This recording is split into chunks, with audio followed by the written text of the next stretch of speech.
What's up, everybody? If you're seeing this on Friday, happy Friday. It's supposed to be beautiful today. On Friday, it's weird because I'm saying that on Thursday right now, but it is beautiful outside. Make sure you get some sunshine today. It's the best medicine. Anyway, we are moving on from our quiz where it was all about unit rates and a little bit about ratios. And we're going to continue the chapter where we're still talking about rates and ratios. So if we're still not great at it, that's okay. We can still get some more practice in. But if you are, then you're going to really like this lesson today. This lesson today is about equivalent ratios.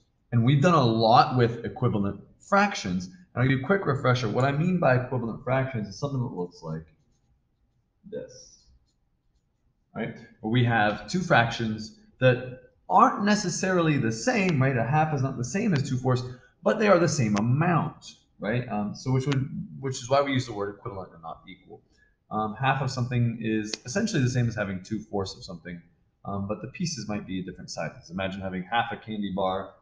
In this case here, you have half a candy bar, but in this case you would have 2/4 of the candy bar, but really that's the same amount. And that's what we're saying when we say equivalent, which we've done a lot of work with. We practiced this a little bit, but we're going to take it a little step further. Here's an example question of what you're going to run into today. I'm going to give you two ratios, right? Two different rates. And then I'm going to ask you if those rates are equivalent with each other. And there are several different ways to do this, but I'm going to give you the most efficient way. And if you come up with another way or you have a different way, please use it, as long as it's effective. But we're going to determine if these two rates are equivalent. So essentially what we're trying to figure out is, does this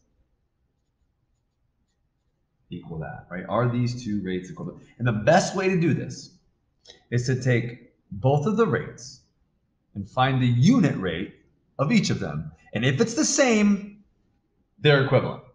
If it's not the same, then these are not equivalent, right? So basically what we'll do is we'll take the rate of 20 over 5 and find the unit rate. Instead of 20 miles in 5 hours, we'll find how many in 1 hour. In order to do that, we'll divide by 5 here, divide by 5 here, and we find out that that rate is 4 miles an hour. Okay. Now let's do the same thing with 45 over 9. Find the unit rate here. We'll divide this one by 9 to get down, divide this by 9, and 45 divided by 9 is 5.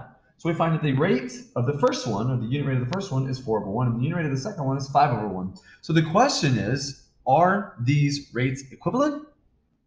No, they are not, because they do not reduce down to the same unit rate. They do not simplify to the same thing. They are not equivalent. Unlike the fractions we saw before, like a half and 2/4, they would simplify down to the same thing. 1/2 is already simplified, but if we were to simplify this one down, this would simplify to a half as well, so they would be equivalent. In this case, these are not equivalent. So the answer to this one would be no, they are not equivalent. Let's take a look at another example. This one says there are 3 t-shirts for $21 or 5 t-shirts for $35. So let's go ahead and start off with this first rate. This one is $21 for 3 shirts, right? We want to find out how much it is for 1 shirt. So the rate for these t-shirts, or the cost per shirt, would be $7 a shirt, right? You divide by 3 to get down to 1, divide by 3 up top, and you get $7 per shirt for this first rate right here. Now let's check out this rate over here.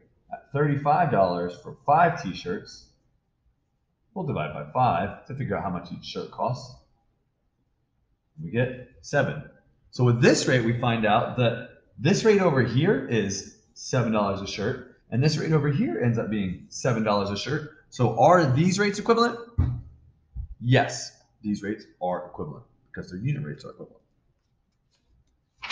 Let's do one more. Why don't you guys try this one on your own real quick. See if you can get the answer that I'm about to get. Pause up the video right here. See if you can get this one right. If you can, good. If not, we have a couple more to practice in your assignment for today. So hopefully you're coming back to me right now with an answer.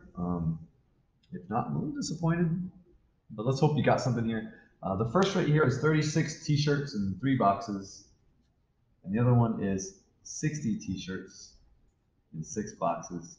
So we're going to find the unit rates of each one of these and see if these are equivalent.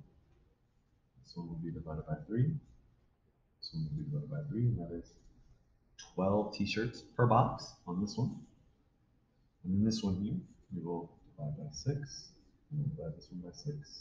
And this one will be 10. This one will be 10 t-shirts per box. So clearly, these rates are not equivalent. The rate over here is much more t-shirts per box than this one over here. This one is 12 and this one's 10. So you've got an assignment here. You've got 5 questions. There's only 5 of them, so please try hard on all of them. And you only have to tell me if they're equivalent or not. So do this. For every single one of those problems, tell me if the ratios are equivalent or not. Have a good day, guys.